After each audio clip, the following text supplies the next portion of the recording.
آج safer case کی ان camera trial کے حوالے سے بھی اسلام آباد ہائی کورٹ میں سماعت ہوئی ہے، فیصلہ محفوظ ہے۔ اور پھر عمران خان کے 9 کیسز ہیں، میرے خیال میں تو 9 کیسز ہیں، 9 کیسز میں ان کی جو ضمانت خارج کی تھی سیشن کورٹ نے عدم پیروی پر، ان کی بحالی کے حوالے سے بھی آج فیصلہ آنا ہے۔ میرے خیال میں جب میں یہ ولاگ کر رہا ہوں تو 1:30 بج چکے ہیں، تو اس وقت تک آ چکا ہوگا۔ تو بہرحال یہ بہت ساری چیزیں ہیں۔ اب وہ بنیادی وجہ ایک تو عمران خان کو ٹھکانے لگانے کی ہے، یعنی عمران خان کو ہٹانے کی ہے، کیونکہ PMLN ہو، پاکستان پیپلز پارٹی ہو، JUI ہو، وہ ڈر چکے ہیں، ان میں ایک خوف موجود ہے، وہ عمران خان کی مقبولیت سے بہت زیادہ خوف زدہ ہو چکے ہیں۔ وہ سمجھتے ہیں کہ اگر جو ہے وہ موجودہ حالات میں الیکشن ہوتے ہیں تو پھر جو PTI کا ووٹر ہے اگر وہ نہیں نکلتا، اور اگر PTI اپنے آزاد امیدوار کھڑے کر دیتی ہے تو پھر کیا ہوگا؟ پھر تو بہت کچھ ہوگا۔ اور اس وقت جو ریسنٹلی جو ایک سروے ہوا ہے، اس سروے کو دیکھیں اور اس سروے میں عمران خان کی مقبولیت کو دیکھیں، اور یا PTI کے پرویز الہی یا شاہ محمود قریشی کو دیکھیں، تو پھر یقیناً ان کا ڈر جائز ہے۔ لیکن میں اتنا ضرور کہوں گا کہ سیاست میں ڈر نہیں ہوتا۔ بہرحال ناظرین، اس سے ہٹ کر بات نہیں، ابھی یہ بات ختم نہیں ہوئی، بہت معذرت کے ساتھ، کہ یہ ایک تو یہ وجہ ہے، اور دوسری جو بنیادی وجہ ہے وہ جو ظاہری طور پر بتائی جا رہی ہے وہ تو ہے دہشت گردی۔ ظاہر ہے کہ خیبر پختونخوا سے بلوچستان سے دہشت گردی اب پنجاب میں شروع ہو چکی ہے، اور گزشتہ روز بھی ایک واقعہ پیش آیا اور اس میں 3 دہشت گردوں کے مارے جانے کی اطلاعات ہے۔ اب اگر یہ واقعات بڑھتے ہیں تو پھر بہت سارے سوالات پیدا ہوں گے، اور اس کے علاوہ جنوری کا آخری ہفتہ وہ ہے کہ جو ہے وہ اپنا خیبر پختونخوا اور گلگت بلتستان اور بلوچستان کے کئی علاقے ایسے ہیں جہاں شدید برف باری اور جو ٹیمپریچر ہے وہ مائنس میں چلا جاتا ہے، تو اتنے سارے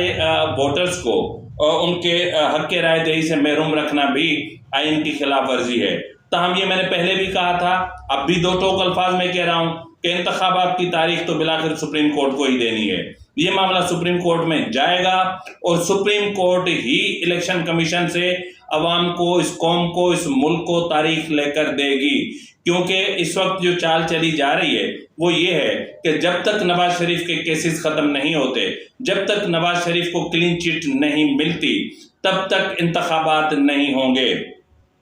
ناظرین، اس کے علاوہ آپ سے میں نے بات کی تھی کہ یہ جو ریسنٹلی ایک SOP جاری کی گئی ہے، اور اس SOP کے تحت TV چینلز اور جو یوٹیوبرز ہیں ان کو کہا گیا ہے کہ جنرل فیض، جنرل باجوہ یا کوئی بھی جنرل یا ریٹائرڈ جنرلز جو جتنے بھی ہیں، اب جب بھی آپ ان کا ذکر کریں گے تو آپ ان کی باوردی تصویر یا فوٹیج یا ویڈیو نہیں چلا سکیں گے، یعنی وہ گناہ کریں وردی میں تو، اور اب مطلب اگر آپ کا اکاؤنٹیبلٹی سسٹم اتنا اچھا ہے، آپ کہتے ہیں نا کہ ہمارا اپنا اکاؤنٹیبلٹی سسٹم ہے، تو پھر ان کو آپ لوگوں نے اس وقت کیوں نہیں دبوچا جب یہ جرائم کر رہے تھے، جب یہ آئین توڑ رہے تھے، جب یہ اداروں میں انتشار پیدا کر رہے تھے، جب یہ سپریم کورٹ کو تقسیم کر رہے تھے، جب یہ انسداد دہشت گردی کی عدالتوں پر اثر انداز ہو رہے تھے، جب جو ہے وہ پاناما کیس پر اثر انداز ہو رہے تھے، اس وقت آپ کہاں تھے؟ تو بہرحال جو ہے وہ اب یہ کہا گیا ہے کہ جتنے بھی اعلیٰ افسران ہیں، جو بھی موضوع بحث آئے گا ان کی تصاویر جو ہے وہ ویڈیو اس کی نہیں چلے گی۔ اور گزشتہ روز آپ نے دیکھا ہوگا کہ کوئٹہ میں چیف آف آرمی اسٹاف نے وزٹ کیا، ہاسپٹل بھی گئے، اور جو زخمی تھے ان سے بھی عیادت کی جو خودکش بم دھماکے میں زخمی ہوئے تھے، اور وہاں پر انہوں نے مختصر بات چیت بھی کی۔ انہوں نے کہا کہ دہشت گردوں کا کوئی مذہب نہیں ہوتا، یہ تو طے ہے۔ اگر ان کا کوئی مذہب ہوتا تو 12 ربیع الاول کے دن یہ سب کچھ ہوتا؟ کیا ہنگو میں مسجد کے اندر خودکش دھماکے ہوتے، یا اس سے پہلے جو پولیس لائن کی مسجد میں دھماکہ ہوا کہ اس طرح ہوتا؟ یہ کبھی نہ ہوتا۔ یہ ٹارگٹ کلرز ہوتے ہیں، یہ ٹارگیٹڈ معاملات ہوتے ہیں، اس میں TTP اور داعش ملوث ہوتے ہیں، اور TTP اور داعش کا لنک کابل سے ہے، اور کابل کو جو ہے وہ را سے یعنی نئی دلی سے ہدایات موصول ہوتی ہیں، اور وہاں سے پھر جو ہے وہ جو انڈین کونسلیٹ یا ایمبیسی ہے وہاں سے وہ جو پیغامات ہیں وہ ٹرانسفر ہوتے ہیں ان کی وہاں کی قیادت کو، اور پھر وہاں سے جو یہاں ان کے سلیپر سیلز ہیں ان تک پہنچتی ہے، اور اس کے بعد پھر معاملات آگے چلتے ہیں۔ تو بہرحال دہشت گردوں کا کوئی مذہب نہیں ہوتا، اور چیف آف آرمی صاحب نے کہا کہ جی دہشت گردوں کے ساتھ کوئی رعایت نہیں برتی جائے گی، عوام امن اور جو ہے وہ معاشی اور انسانی ترقی کے لیے پرعزم ہیں، اور ہم عوام کے ساتھ کھڑے ہیں، اور عوام کا ساتھ ہمارے ساتھ ہے۔ بہت اچھی بات ہے، بالکل عوام آپ کے ساتھ کھڑے ہیں، لیکن جو ہے وہ بلوچستان کے مسئلے کا حل بھی آپ کو تلاش کرنا ہے، جس کی طرف کوئی بھی سنجیدہ اقدامات نہیں کیے جا رہے۔ ناظرین، گزشتہ شب جو ہے وہ اپنا دوست ہیں، ویلاگر ہیں، عمران شفقت صاحب، انہوں نے ایک ویلاگ کیا، اور اس میں انہوں نے 2014 کا جو عمران خان کا دھرنا تھا اس کے حوالے سے بات کی۔ انہوں نے دو ٹوک الفاظ میں کہا کہ وہ جو دھرنا تھا وہ پلان کیا تھا جنرل راحیل شریف نے، اور جنرل ظہیر الاسلام صرف اس کا ایک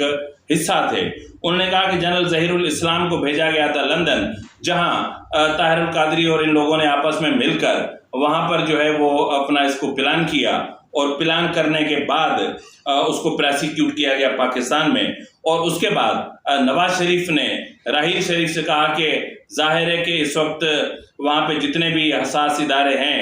یعنی ایوان صدر ہو گیا، پرائم منسٹر ہاؤس ہو گیا، قومی اسمبلی ہو گئی، پاکستان ٹیلی ویژن ہو گئی، پاکستان ریڈیو ہو گیا، تو ان کی حفاظت پر تو آپ ہی کے جوان تعینات ہیں، اور یہ ریڈ زون ہے، تو آپ ان سے بات کریں۔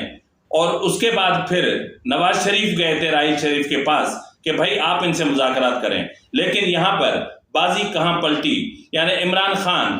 کہاں پر ہارے، کہاں پر گرے، وہ یہ ہے کہ جب مذاکرات کے لیے عمران خان کو اور طاہر القادری کو بلایا گیا تھا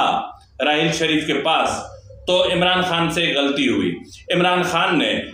جو ہے وہ جاتے ہی کہا کہ ہاں راحیل کیسے ہو، یعنی ایسے جیسے ان کا کلاس میٹ تھا، ان کے ساتھ پڑھتا تھا، اور جو عمران خان تھا وہ اس ملک کا چیف ایگزیکٹو تھا، سپریم کمانڈر تھا۔ کمال ہے یار، تم ایک احتجاج کرنے والے ایک ٹکے کے کل پرزے تھے۔ تو بہرحال اس کے بعد ظہیر الاسلام کی ایک آڈیو پکڑی گئی جو انٹیلیجنس بیورو نے پکڑی، جو وزیر اعظم کو دی گئی، اور جس نے یہ آڈیو وزیر اعظم کو دی اور جس نے یہ ریکارڈنگ کی، اس بیچارے کی تو نوکری چلی گئی، سب کچھ چلا گیا۔ بہرحال نواز شریف نے وہ ریکارڈنگ راحیل شریف کو بلا کر چلائی اور ان کو سنوایا۔ پھر انہوں نے جو ہے وہ جنرل ظہیر الاسلام جو اس وقت ISI چیف تھے ان کو بلوایا کہ یہ سنیں آڈیو آپ کی ہے۔ انہوں نے سنا، انہوں نے کہا جی یہ میری ہے۔ تو اس کے بعد جو ہے وہ جنرل راحیل شریف نے سخت غصے میں جنرل ظہیر الاسلام کو کہا کہ یو میں گو ناؤ، دوسرے لفظوں میں یوں کہ گیٹ آؤٹ فرام ایئر۔ تو افسوس ہے کہ ظہیر الاسلام اکثر یہ شکوہ کرتے رہتے ہیں کہ سارا کھیل جنرل راحیل شریف نے کھیلا، 14 مئی کا دھرنا انہوں نے کیا، فائنانسر انہوں نے ڈھونڈے، اور کھانے پہنچانے والے انہوں نے ڈھونڈے، اور سب کچھ انہوں نے خود کیا۔ میں تو صرف انفارمر تھا، میں تو صرف بیچ کا ایک ذریعہ تھا، لیکن بدقسمتی سے پرائم منسٹر کے سامنے ذلیل مجھے ہونا پڑا۔ ناظرین، بہت معذرت کے ساتھ جو 14 کھرب روپے کے ٹیکے کی بات ہے اس پر اگر میں بات کروں گا تو پھر ویڈیو تھوڑی سی لمبی ہو جائے گی، تو اس کو میں اگلے ویلاگ تک جو ہے وہ ٹرانسفر کر رہا ہوں اور شفٹ کر رہا ہوں، یعنی اس کے بعد جو میرا ویلاگ آئے گا تو اس میں یہ 14 کھرب روپے کا مسئلہ بھی ہوگا، اور سائفر کیس میں جو عمران خان کی جو ضمانت کا معاملہ ہے، اپنا